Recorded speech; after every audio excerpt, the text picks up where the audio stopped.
नमस्कार दोस्तों, हम डिस्कस करने वाले हैं फिजिक्स के इम्पॉर्टेंट टॉपिक्स को और उन टॉपिक्स में जो इम्पॉर्टेंट क्वेश्चन बन सकते हैं, क्योंकि अगर चैप्टर वाइज हम लोग स्टडी करेंगे तो हमारे लिए काफ़ी ज़्यादा अच्छा तरीका रहेगा। आने वाले एग्ज़ाम में फिजिक्स से रिलेटेड जो चैप्टर्स हैं उनसे जो क्वेश्चंस आने वाले हैं उनको हम चैप्टर वाइज डिस्कस करेंगे। तो चलिए शुरू करते हैं। पहला चैप्टर जो है सदिश तथा अदिश, वेक्टर और स्केलर क्वांटिटीज़ के बारे में हम पढ़ेंगे। देखिए, सबसे पहले है अदिश राशियाँ क्या होती हैं। वैसी राशियाँ जिनमें केवल परिमाण होता है किंतु दिशा नहीं होती, उसे सदिश राशियाँ कहते हैं।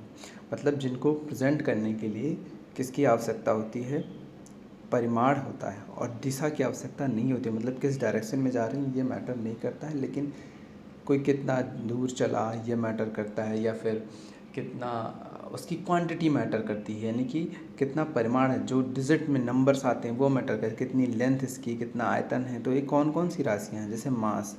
अब आप सोचिए, मास को व्यक्त करने के लिए आप अपना वज़न जब नापते हैं तो उसमें क्या दिशा की ज़रूरत पड़ती है आपके वज़न को व्यक्त करने के लिए। आप सीधे बताएं कि मेरा वज़न 50 kg है या 60 kg है, जो भी वज़न हो, तो उसमें कहीं दिशा लिखना पड़ता है कि 60 kg इस डायरेक्शन में या इस डायरेक्शन में, नहीं पड़ती है इसकी ज़रूरत। ठीक है, क्या समय को व्यक्त करने के लिए दिशा की ज़रूरत पड़ती है? नहीं। ऐसे ही तो ये राशियां हैं द्रव्यमान, समय, दाब, ऊर्जा, क्षेत्रफल, आयतन, इकाई, धारा इत्यादि। ये सब राशियां जो हैं ये अदिश राशियां होती हैं। इनको व्यक्त करने के लिए हमें केवल परिमाण की आवश्यकता होती है। दूसरा है सदिश राशियाँ। अच्छा, सदिश राशियाँ क्या होती हैं? वैसी राशियाँ जिनका परिमाप के साथ साथ दिशा की भी आवश्यकता होती है, यानी कि इनको व्यक्त करने के लिए उसके परिमाण के साथ साथ, यहाँ पे परिमाण होगा, परिमाण के साथ साथ दिशा की भी आवश्यकता होती है। जैसे विस्थापन। अच्छा, विस्थापन में कैसे व्यक्त करने के लिए दिशा की ज़रूरत होती है? हमने बताया कि जैसे पॉइंट ए था और पॉइंट बी, ये पॉइंट ए है और ये है पॉइंट बी, यहाँ से यहाँ तक गया तो इसका विस्थापन जैसे 50 मीटर का विस्थापन हुआ, तो हमें विस्थापन में बताना पड़ेगा कि ए से बी की ओर है। ठीक है, ये ज़रूरत पड़ेगी, क्योंकि वो तो दूरी हो जाएगी अगर आप केवल बताएंगे कि 50 मीटर। किस तरफ गया ये भी ज़रूरत, क्योंकि विस्थापन क्या होता है, उसकी प्रारंभिक और अंतिम स्थितियों के बीच की डिस्टेंस होती है। इसलिए और वेग में भी हमें बताना पड़ेगा कि 5 मीटर प्रति सेकंड उत्तर की ओर जा रहा है, 5 मीटर प्रति सेकंड इस दिशा में जा रहा है, इस दिशा में जा रहा है, वो वेग होगा। ठीक, ऐसे ही बल, संवेग, आवेग, विद्युत क्षेत्र, ये सब सदिश राशि हैं। सभी राशियों के नाम आपको याद कर लेने हैं, क्योंकि क्वेश्चन बन सकते हैं कौन सी सदिश राशियाँ कौन सी। अच्छा, अब इसमें एक अपवाद है। अपवाद क्या है कि दाब, घनत्व, द्रव्यमान, विद्युत धारा, विभव यानी पोटेंशियल डिफरेंस, ये साधारण बीजगणित के नियमों का पालन नहीं करते। यानी साधारण बीजगणित के नियमों में जैसे हम a + b करते हैं = b + a होता है, ये इस रूल को फॉलो नहीं करते हैं। ठीक है, चलिए अब सदिशों का निरूपण। सदिशों को कैसे रिप्रेजेंट कैसे किया जाए, कोई सदिश राशि उसको कैसे लिखा जाएगा। देखिए, सदिश राशियों को निरूपित करने के लिए किसी भी भौतिक राशि के ऊपर तीर के चिन्ह का प्रयोग किया जाता है। कोई सदिश राशि है, जैसे कोई सदिश राशि विस्थापन है, तो विस्थापन के ऊपर अगर हम लिखेंगे डिस्प्लेसमेंट के ऊपर, तो हम ऐसे लगाएंगे। कोई भी सदिश राशि है तो उसको ऐसे लिखेंगे, अदिश राशि को ऐसे लिखा, जिसके ऊपर आपको ऐसे एरो नज़र आता है तो वो क्या हो जाएगा, सदिश राशि। ये ध्यान रखिएगा। ठीक,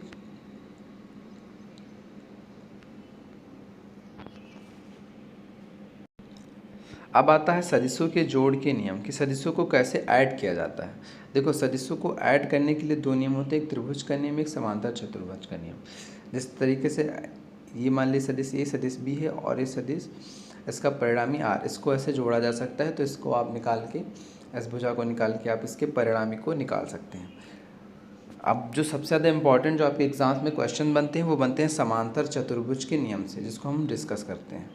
देखिए, समांतर चतुर्भुज का नियम, लॉ ऑफ पैरेललोग्राम, दो सदिश, एक सदिश ए है और एक सदिश बी है। ठीक, तो इनका जो परिणामी होगा, रिजल्टेंट जो होगा वो आर होगा, और आर की वैल्यू ए स्क्वायर प्लस बी स्क्वायर, इन दोनों के वैल्यू प्लस इन दोनों के बीच जो एंगल थीटा है, ये तीन चीज़ों की ज़रूरत पड़ेगी। A square plus B square plus 2ab cos theta. इसको समांतर चतुर्भुज का नियम क्यों कहा गया, जैसे समांतर चतुर्भुज की दो भुजाएं हो गई, और ये तो समांतर चतुर्भुज की दो एडजेसेंट साइड, यानी कि जो एक दूसरे से लगी होती हैं संलग्न भुजाएं, अगर दो सदिश राशियों को व्यक्त करें तो उनका जो विकर्ण होगा, उनके बीच का जो विकर्ण होगा वो उसके परिणामी को व्यक्त करेगा। एक बार फिर से रिपीट कीजिए कि समांतर चतुर्भुज की दो संलग्न भुजाएं अगर दो सदिश राशियों को व्यक्त करें तो उनका जो विकर्ण होगा वो उनके परिणामी यानी रिजल्टेंट को व्यक्त करेगा।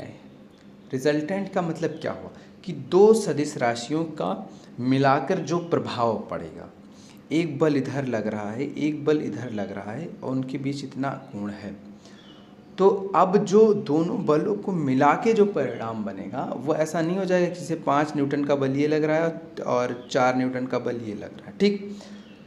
तो ये नहीं हो जाएगा कि अगर किसी पे बल लग रहा है तो वो 9 न्यूटन का बल लग रहा है, नहीं, उसमें दिशा की भी ज़रूरत पड़ती है कि इन दोनों किन दिशाओं में बल लगा रहे हैं, उनके बीच कितना कोण बन रहा है, तभी तो ये सदिश राशि। अगर डायरेक्ट 5 से 4 9 जोड़ के आ जाता तब तो ये अदिश राशियाँ हो जाती। तो इसीलिए इनके बीच का एंगल कितना है ये मैटर करेगा। तो इनके एंगल के हिसाब से इन दोनों का एक परिणामी निकल आएगा जिसका प्रभाव उस वस्तु पर दिखाई देगा, उतना बल लगेगा जिस पर ये दोनों बल लगा रहे हैं अलग अलग दिशाओं में, ठीक है, अलग अलग दिशाओं में लगा रहे हैं। तो इनका जो प्रभाव होगा वो इनके बीच के कोणों पे डिपेंड करेगा। जैसे एक बल इधर लगा रहा है, एक बल इधर लगा रहा है, एक किसी ऑब्जेक्ट पे लगा रहे हैं, तो इन दोनों का प्रभाव इन दोनों के बीच के कोण पर निर्भर करता है और इनके परिणाम पर निर्भर करता है, दोनों चीज़ों पर निर्भर करता है। तो इनका जो प्रभाव निकल के आएगा वो, अगर इसको हम रेखागणित में व्यक्त करें तो ये अगर पैरेललोग्राम की दो भुजाएं होंगी तो इनका जो डायगोनल होगा वो निकालना पड़ेगा और वो ऐसे इस फार्मूले से निकालेगा। तो this formula is very very important formula. So r is equal to a square plus b square plus 2ab cos theta. This is the very important formula. Make sure you should remember this formula. Okay. अच्छा, अब इस पे एक question भी लगा लेते हैं। Question है 10 न्यूटन का एक बल उत्तर दिशा में तथा 5 न्यूटन का एक बल पूर्व दिशा में कार्य करता है, बीच का परिणामी बल ज्ञात करना है। एक 10 न्यूटन का बल और एक 5 न्यूटन का। अब इसका हमें परिणामी ज्ञात करना है। तो 10 5 15 हम नहीं कर सकते क्योंकि ये सदिश राशि है। हमने अभी बताया था बाद में कि सदिश राशियाँ जो होती हैं वो बीजगणित के नियमों का पालन नहीं करती कि 10 5 15 जोड़ के आए। इसका जो रिजल्टेंट आएगा वो कुछ इस प्रकार होगा कि r इज इक्वल टू, देखिए हमने फॉर्मूला पढ़ा था a स्क्वायर, तो a का मान 10 है, b का मान 5 है, दोनों का स्क्वायर के plus 2ab cos theta, cos 90 है, ठीक। तो 10 का स्क्वायर 100, 5 का स्क्वायर 25 हो गया, 5 और फिर cos 90 का मान क्या होता है कि 0 होता है। तो यहाँ पे जो वैल्यू आ गई वो 0 आ गई, तो 125 आ गया। 125 का वर्गमूल 5√5 हो गया, ठीक। 25 पंचे 125, तो ये आपका परिणामी निकल कर आया। आई होप आप समझ रहे होंगे। अच्छा, अब इम्पॉर्टेंट चीज़ है कि अगर थीटा की वैल्यू 0 होगी तो परिणामी अधिकतम होगा। कोई पूछे अधिकतम बल कब लगेगा, जब दोनों, देखिए ये इधर बल लग रहा था, इधर बल लग रहा था, अभी इन लोगों के बीच एंगल 90 है। अगर हम इसको और झुकाएं, इधर कर दें, इसको और झुकाएं, इधर कर दें, और झुकाएं, इधर कर दें, दोनों एक दूसरे के ऊपर हैं, इन दोनों के बीच का एंगल अभी जैसे ये है और इसी पर एक और, अब इन दोनों के बीच का एंगल कितना है, 0 है। जैसे एक दीवार थी, इस पर हम, एक दीवार है, इस पर फोर्स लगा रहे हैं, तो अगर दोनों बल एक ही दिशा में लग रहे हैं, उनके बीच का एंगल 0 है, तब सबसे ज़्यादा आप फोर्स लगा पाएंगे इस दीवार को, तब सबसे ज़्यादा संभावना होगी कि आप इस दीवार को गिरा लेंगे। अगर एक बल इधर लगा रहे हैं, एक बल इधर लगा रहे हैं, तो फिर कम, ऐसे करेंगे तो और कम। अगर एक इधर ही जा रहा है, दीवार तो इधर थी, तो इधर बल लगाने से तो कोई मतलब और भी कम होता जाएगा। और 180 कर दें, इधर चले आएँ, एक बल इधर लग रहा है, देखिए कोई ऐसी चीज़ है जिसको आप गिरा रहे हैं, तो एक स्थिति ये है कि आप ऐसे बल लगा रहे हैं, और एक स्थिति ये ए बल इधर है और बी बल इधर है, ये आपका ए है और ये बी है, और ए और बी दोनों एक ही साइड में। तो इस स्थिति में 180 वाली स्थिति में देखिए सबसे कम बल लगा पाएंगे क्योंकि एक ही बल इधर लग रहा है, एक बल तो इधर लग रहा है, और इसमें दोनों बल एक समान रूप से इस पर लग रहे हैं, तो ये सबसे मैक्सिमम बल होगा, ठीक। तो थीटा बराबर जब 0 होता है तो a square plus B square plus 2ab cos theta, इस फॉर्मूला से रख के हम देखते हैं कि r मैक्सिमम की वैल्यू a प्लस बी आती है, ठीक। तो अगर जब क्वेश्चन में आए, अगर थीटा पूछे कि अधिकतम बल, तो आप सीधे a प्लस बी को ऐड करके निकाल लेंगे। थीटा बराबर जब 180 होता है तो परिणामी क्या होता है, न्यूनतम होता है। तो जब भी कोई क्वेश्चन बने कि न्यूनतम बल ज्ञात करो, तो आप तुरंत समझ जाएं कि थीटा उसमें आपको 180 रखना है और a माइनस बी होगा आर मिनिमम। आप डायरेक्ट दोनों को घटा के निकाल सकते हैं। अगला क्वेश्चन, 10 न्यूटन तथा 5 न्यूटन के दो बल का परिणामी क्या नहीं हो सकता। अच्छा, दो बल का परिणामी क्या नहीं हो सकता, तो देखिए मिनिमम क्या हो सकता है 10 माइनस 5 5 न्यूटन, मैक्सिमम क्या होता है 10 प्लस 5 15 न्यूटन। तो 5 से कम नहीं होगा और 15 से ज़्यादा नहीं होगा। देखिए 5 से कम भी नहीं है, 15 से ज़्यादा भी नहीं हो सकता है, 15 तो है ही है, 12 भी हो सकता है। देखिए 3, 5 से कम हो गया तो 3 न्यूटन नहीं हो सकता क्योंकि 5 मिनिमम था। दो बल जिनका मान समान है, दो बल हैं जिनका मान समान है, यदि इनका परिणामी भी समान है तो इनके बीच का कोण ज्ञात कीजिए। देखिए इसका सलूशन देखते हैं। दो बल, तो सदिश ए सदिश बी, इन दोनों का मान समान है, ठीक है। मान लीजिए 5 न्यूटन ये था, 5 न्यूटन ये था, तो कुछ भी है, दोनों समान है। उनका परिणामी आर ये भी समान है, तो हमने आर को एक्स मान लिया। तो अगर आर एक्स है तो ए भी एक्स होगा, बी भी एक्स होगा। इसी चीज़ को, कॉन्सेप्ट को आगे फॉलो करते हुए ए स्क्वायर प्लस बी स्क्वायर इस फॉर्मूले में हम लोग रखते हैं। फॉर्मूला बहुत इंपॉर्टेंट है आपका सदिश वाले चैप्टर से। ए की जगह एक्स, बी की जगह एक्स, सब की जगह एक्स एक्स रख दिया। एक्स स्क्वायर 2x स्क्वायर हो गया, एक्स का एक्स से मल्टीप्लाई एक्स स्क्वायर हो गया cos theta. 2x square equal to 1 plus cos theta. अब यहाँ पे क्या हुआ, इधर भी x था, दोनों तरफ हमने स्क्वायर कर दिया तो ये एक्स स्क्वायर हो गया। और रूट है इधर, रूट का स्क्वायर करने से रूट हट जाता है, तो x square equal to 2x square और is equal to 1 plus cos theta. X square से एक्स स्क्वायर कैंसिल हो गया, 1 प्लस कॉस थीटा इसको 1/2 और कॉस थीटा इक्वल टू 1/2। जैसे -1/2 आया, -1/2 थीटा में कॉस की 120 की वैल्यू होती है। चलिए देखते हैं अगला क्या है कि सदिशों का वियोजन कैसे होता है, यानी कि दो सदिश आपस में डिसएसोसिएट कैसे होते हैं। जब दो सदिश का परिणामी दिया गया हो, अगर उनको हमें वियोजित करना, अलग अलग करना था। अभी तक हमने क्या सदिशों का नियोजन पढ़ा था कि दो सदिश का परिणामी क्या होएगा, हमें दो सदिश के मान पता था। अब उसकी परिणामी का मान पता हो तो उसके घटक क्या क्या होंगे। जब दो सदिश का परिणामी दिया गया हो तो एक्स अक्ष तथा वाई सदिश का परिणामी ये बीच में आर दिया गया है, तो इसका घटक क्या होगा। देखिए जो एक्स अक्ष वाला घटक होगा उसकी वैल्यू आर कॉस थीटा होगी। अगर कोई पूछे इस दिशा में कितना बल लग रहा है, अगर थीटा एंगल है तो वो आर कॉस थीटा होगी। इस दिशा में वैल्यू कितना बल लग रहा है वो आर साइन थीटा होगी। वाई अक्ष की दिशा में आर साइन थीटा, एक्स अक्ष की दिशा में कॉस थीटा। मेक श्योर आप इस चीज़ को याद रखेंगे, एक्स अक्ष कॉस, वाई अक्ष साइन, बहुत हेल्पफुल होने वाला है। 50 न्यूटन का एक बल 30 अंश के कोण पर कार्य कर रहा है। देखिए 50 न्यूटन का एक बल था, 30 अंश के कोण पर कार्य कर रहा है। एक्स तथा वाई का परिणामी ज्ञात करना है। देखिए और कॉस 30, एक्स अक्ष की दिशा में कॉस की वैल्यू ज्ञात करते हैं। कॉस 30 की वैल्यू √3/, आर की वैल्यू 50 है यानी 25√3, यानी इस दिशा में जो बल काम कर रहा है वो 25√3। इसका कुछ पार्ट इधर काम कर रहा है और कुछ पार्ट इधर काम कर रहा है। जो पार्ट एक्स अक्ष की दिशा में काम कर रहा है उसकी वैल्यू 25√3 है, ठीक। और जो वाई अक्ष के दिशा में आर साइन थीटा, आर की वैल्यू 50/2 यानी 25 न्यूटन इसकी वैल्यू होगी। अच्छा अब चलिए देखते हैं इकाई सदिश। इकाई सदिश क्या होता है, यूनिट वेक्टर जिसको इंग्लिश में कहते हैं।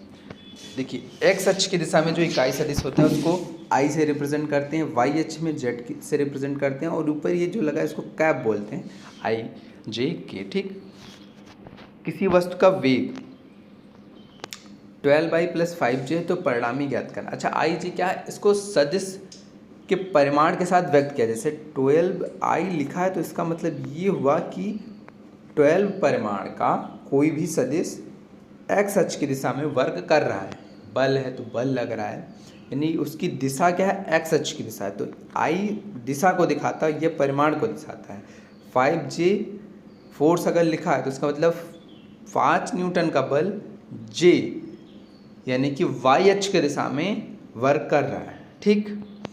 तो क्वेश्चन है कि किसी वस्तु का वेग 12i + 5j है तो परिणामी ज्ञात करो। देखिए r = a² + b², ठीक।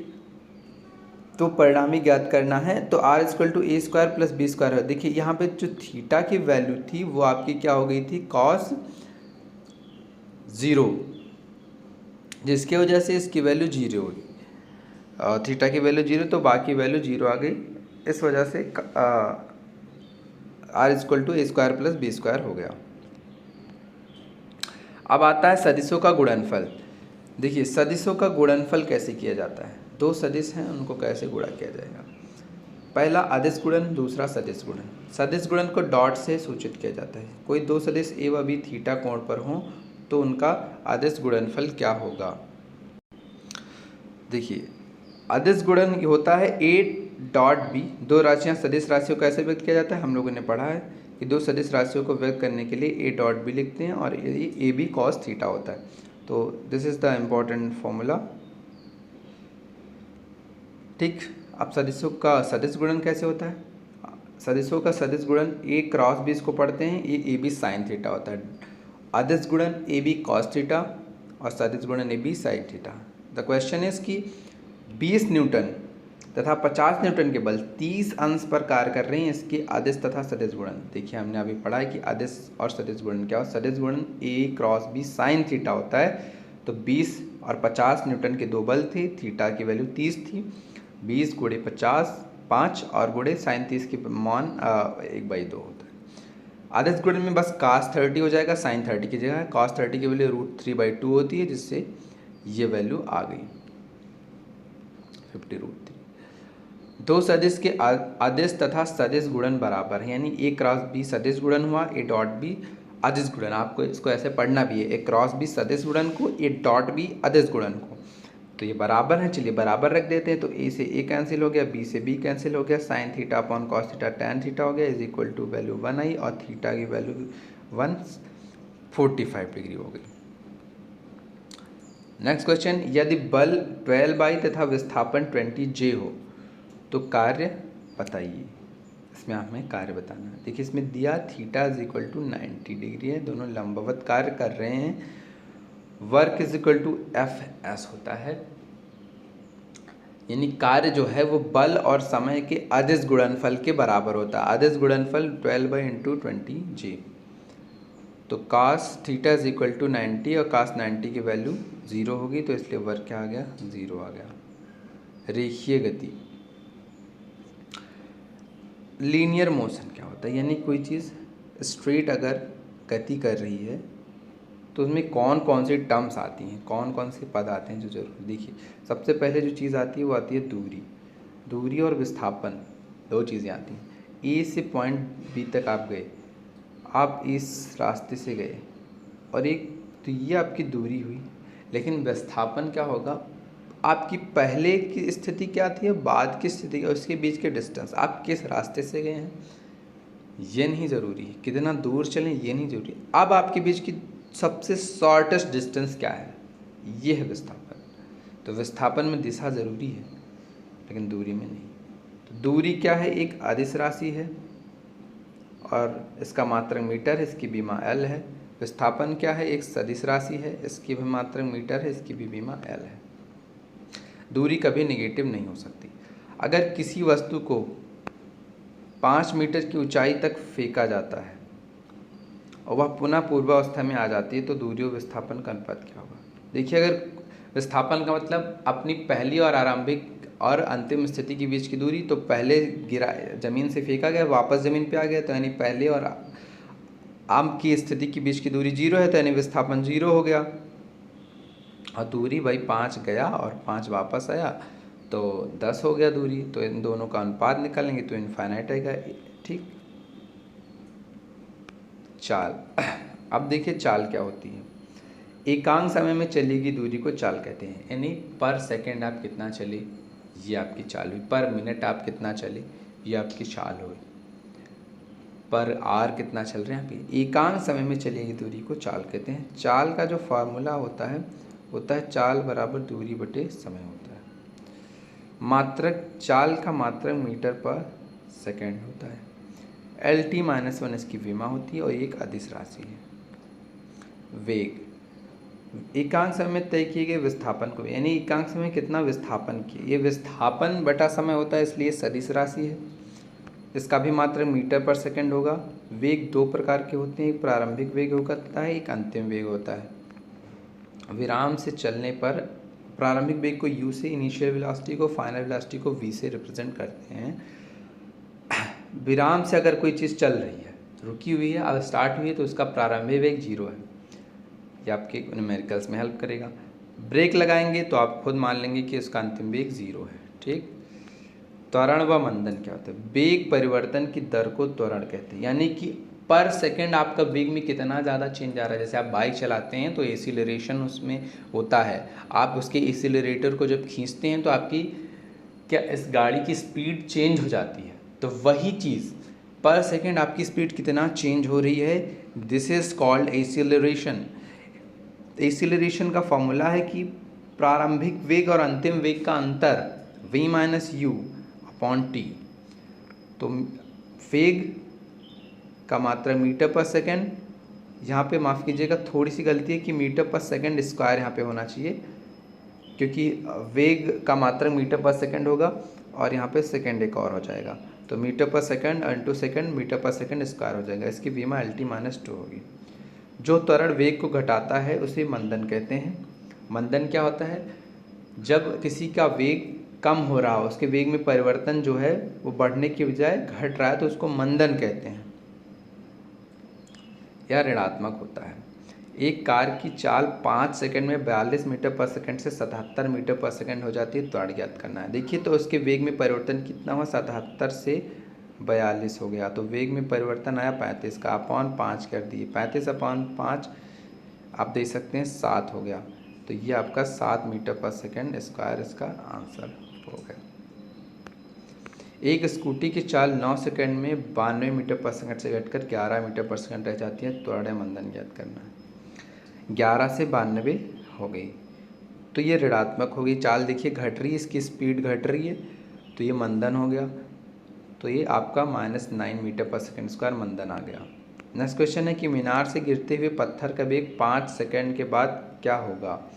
कोई मीनार से पत्थर गिर रहा है, तो यहाँ पे आपका कौन सा एक्सीलरेशन लगेगा, यहाँ पर ग्रेविटेशनल एक्सीलरेशन लगेगा। जी की वैल्यू 9.8 मीटर पर सेकंड स्क्वायर होती है, गुरुत्वीय त्वरण कहते हैं।